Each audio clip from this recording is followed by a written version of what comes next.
Hi. How are you How doing? are you? I'm good. How are you doing? How's the day so far? Going very well. Going as planned. It's going as planned. Going as planned. And oftentimes when we plan our days, it doesn't go like that. And we often have to put things in place like rituals. So Yes. starting off the day, we have morning rituals. I have one.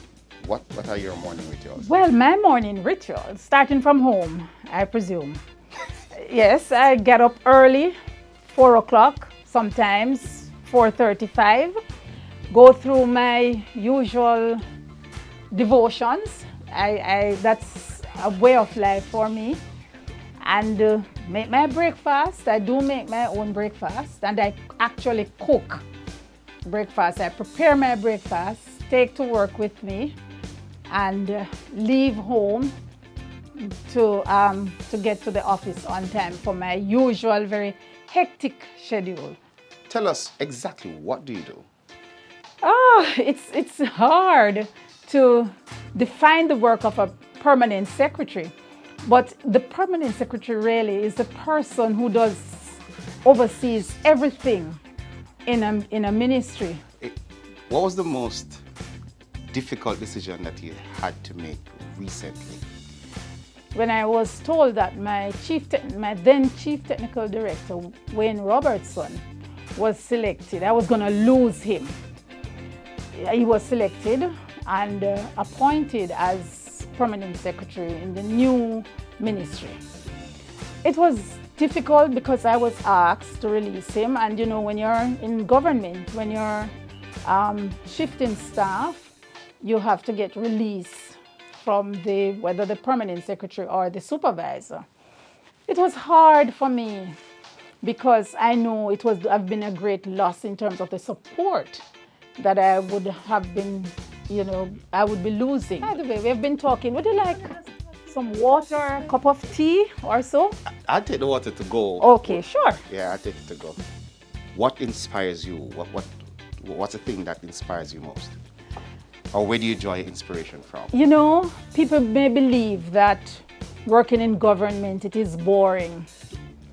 But for me, no.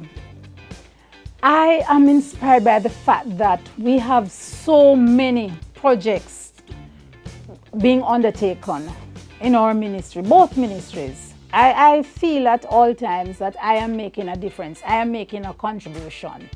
So when we have some of these large infrastructure projects, for instance, and you start with it from scratch, as they would say, from inception, from the concept, and you're involved in all the preparatory work and the implementation, and to see it come to fruition, you feel a sense of satisfaction.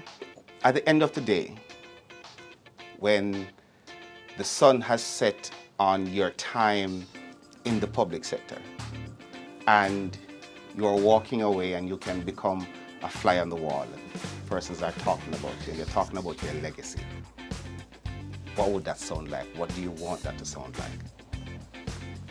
I would want it to sound like I came and I made a difference.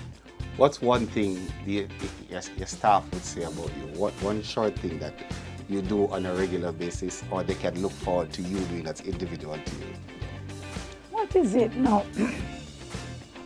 Well, I know what they will say about me. What did they say? Is that I am miserable. I am a stickler for excellence and perfection. I'm a perfectionist. Mm-hmm. And I keep saying to them, I want what you're supposed to give. I want you to give your best as I tried to give my best. So, they would tell you that, P.S., yes, I operate an open door. Any staff can come into my office anytime with anything personal. But no matter how close you think you are with her, if you don't do the work, you're going to have a problem with her. And then they can fly off the wall and leave. Yeah. yes. In your role as permanent secretary, you have traveled all over. You have seen many places.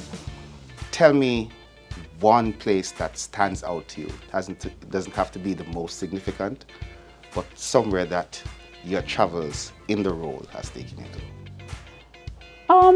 Strange enough, it's down under.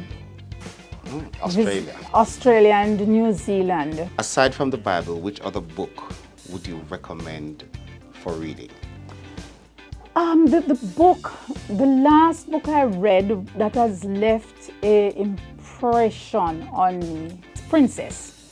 It's a book that speaks to how women are viewed in their society and how they are treated. And there's some stories there. It was about a princess from a particular culture and what they went through as women. I've taken up enough of your time. Thank you so much for allowing me to intrude on your day and for chatting with us.